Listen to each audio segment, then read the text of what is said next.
Good morning, everybody. Shout out to Burkina Faso, to Gambia, where Pastor Leo comes from. Shout out to Jamaica, to Lagos, Nigeria. Yes, to Ethiopia, the motherland. All right. Today I will talk about discipline and changing habits. I talk to young men and young women alike, but actually to everybody. I'm just coming from the forest running, that's why I'm sweating.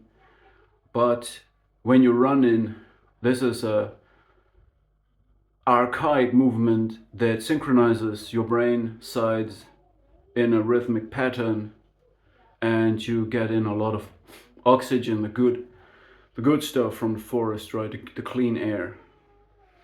Now, I announced that in this month of June, I do live a lifestyle of doing like intermittent fasting in 16 hours, no eating. I practice an aware form of celibacy, but I'm doing this since years actually. But when you do something very decisive, you better prepared, right? And it changes your self-esteem and your power, your energy. I also don't smoke or drink at all. And I'm prepared to say no to any of these offerings that might come and lead me astray. I do not use instant gratification in these regards. Yes, I'm still not perfect, and I'm not using discipline to break me. I do use mobile phone and social media a lot, so I'm not perfect by any measure. By the way, there's this German word, I don't know whether it's in English, monobrew, referring to this. My children said I have a monobrew, is that true? I'm not doing any kind of facial surgery on me. Anyway, I came to the point where I changed my lifestyle drastically, and I want to speak now to the young man. You will constantly be caught in between grandiosity, your own grandiosity, a high self-esteem. A high self-esteem, good confidence, self-confidence is important and healthy. But there is a level of pride and grandiosity that is not healthy, all right? And when you have streaks where you're successful, or you have this worldly form of success, which is a fake form of success because it can fade away quickly. You can just have a lucky streak. And when you then get grandiose and arrogant, you will fall on your face, okay? But it's about standing up again, make adjustments to your behavior, self-reflect. That's nothing else but shadow work. And keep on going again. It's important to have good mentors. A good mentor will confront you with problems that you can find a solution for without getting in danger to hurt yourself. So he will not give you the biggest and most dangerous problem and let you solve it alone, but he will lead you to get to a point where you are able to face the real dangers and problems in the world, and he will confront you with frustration. But the difference to a bad mentor is he will not humiliate you when you make a mistake. He will let you experience the frustration and then help you to stand up again, overcome the frustration without using instant gratification. So you rely on your strength and power to overcome these things. There is also abusive people like narcissists and psychopaths that will use your instant gratification habits to use them against you. All right. And They might infiltrate your private space. They might take away everything that you love and control it, because then they can control you. When they control your children, your loved ones, your pets, your money, your house, your private space, your car, then they control your mobility, your access to public life in the form of your finances, and they will control your emotional dependencies because they own and control everything that you love. All right? And also when you have dependencies of substances to regulate yourself, they can use this against you as well. I tell you what, I can go to a doctor right now and in the future, anytime, and tell him, you can see what is in my blood. You can see what is in my system, and you will find nothing else but rice and peas and broccoli, okay, and water. You see, this is helping me so that abusive people can't use anything against me. I'm not using any form of medication, okay? And I'm not saying this because it's a bad thing to use it, but when you have people who are externally regulating, it means they have dependencies, they indulge in behavior of instant gratification, all right, in adultery, in lustful behavior, because this is the way they regulate themselves, all right? They abuse substances to regulate themselves. They use children to regulate themselves. When you live the opposite way, when you're independent of all of this, when you break the bonds of codependency, all right? What happens is that the shadow these people projected on you collapses right back onto them. You was the emotional sponge, you was the scapegoat. And they saw all the problems they have in themselves, in you, and they rewarded your habits, your negative habits, because they wanted to train you to be their scapegoat. They wanted to reflect, to project, to deflect all their wrongdoings, all their vulnerabilities, all their external regulation onto you.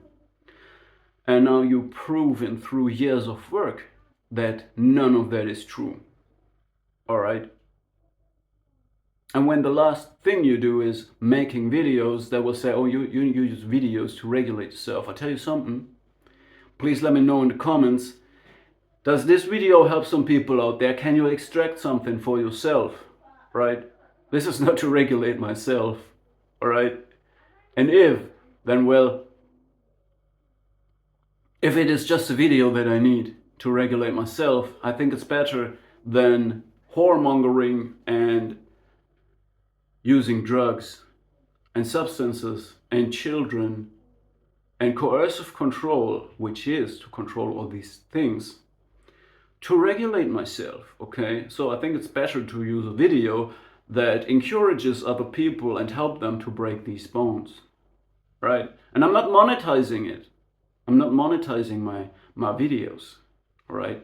I'm doing it, yes, I'm doing it for myself, and I'm doing it for people out there, right? Because I realize there is not a lot of videos that are not AI generated, that are based on real experience and that help fathers, functioning fathers who are ejected from dysfunctional family units, that are based on coercive control and enable very dysfunctional behavior and mistreat children in this way. I have found out there is not a lot of videos that help functioning fathers that are rendered scapegoats, right? So this is what we have, or why it helps to discipline yourself, all right? And I tell you, I needed years to change this, and I never use discipline to break myself. So it means also in this regard, when you relapse, when you have setbacks, you just get up and stand up again and go again. You will do this 100 and 1,000 times, and you will go through struggles. It's not a linear process. It goes like this, all right? But I have found a way now over years to, I'm now where I am, all right? And I make this lifestyle a permanent lifestyle because I'm not struggling to maintain this. And it also helps me to break these bonds. All right, so discipline is not meant to coerce you, to break you. These people have treated you cruel. Don't be cruel to yourself, be self-loving. So you need to parent yourself in a good way. You need to be the father that pushes you out there to try hard, but you also need to be that mother that is loving and helping you to overcome frustrations and relapses, okay? And I tell you something, you can use this all against them. Their shadow is collapsing right onto them now because they had a false sense of stability because they could deflect every dysfunction on you. They coerce the children to pretend everything is fine.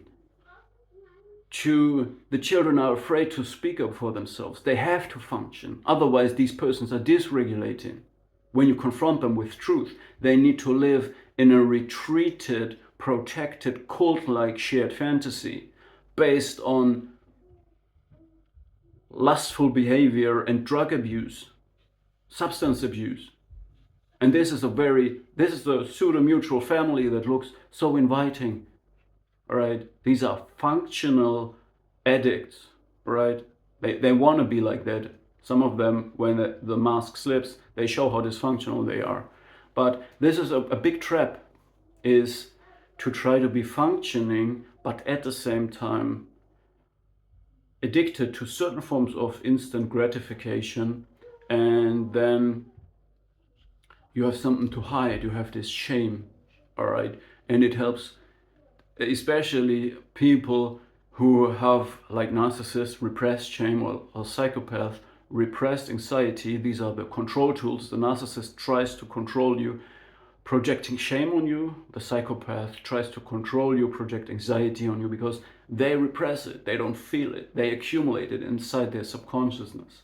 And you can break these bonds when you can break these patterns when you managed to live a life of true stability, rooted in your philosophy, in your knowledge about psychology, and in your belief systems. All right, this is real stability, not based on any instant gratification, but in truth and in virtue. All right. So if these people have invaded your privacy and you reveal these things, you not reveal things about their private life, you reveal things of your private life. But I don't want to do this, all right? I want to leave the past as the past, right? But this makes you dangerous because now they can't use anything against you. They might have used the people of your past against you. But you know this, and you let them all go because now they're left with nothing that they could use against you. This is why now again I tell you, the shadow they projected, their dysfunction, their dysregulation created a false sense of stability and functioning for them. But now that you have retreated from them and they have nothing to use against you, now it collapses back on them. Now the dysfunction shows, now the masks slip in. And it's not you exposing them or their private life. They have invaded your private life. So you expose your own private life if you do that, right? And it's the Most High taking care of his children, I'm telling you. All right. Stay safe. And coming back to my young man, look for the right mentors. Mentors that let you solve problems, confront you with problems that you can solve and that you can get frustrated about, but you push through. And this will crash down your self-esteem, your confidence for short, just a little bit. And then you're more humble, and it is good.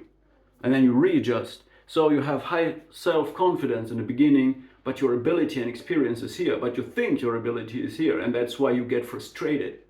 And then you need to adjust your grandiosity, your self-esteem a little bit. But then you learn that you really can solve the problem when you overcome the frustration over and over again. And this is when the real self-esteem, the real self-confidence rises. Not the grandiose one, okay? So you will go all your life between your grandiose sense of self and the abilities that you have must adjust to that. And that is a process. That is a process. And you need good mentors to do this. And a good mentor will not humiliate you by letting you step into traps and then humiliate you publicly. Oh, you're so stupid. No. You will find out who is for you and who is not. And you need mentors that make you stronger over time, that confront you with the cold wind, with the north wind, with the problems. But they help you to maneuver through until you're ready to solve the problems yourself. And that's when you get self-confidence, right?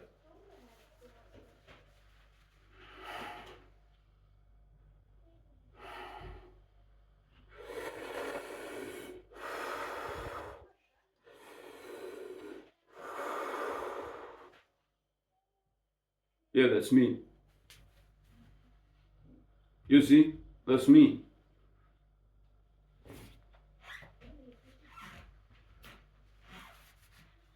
I don't have to hide. But I also don't have to prove. But I can.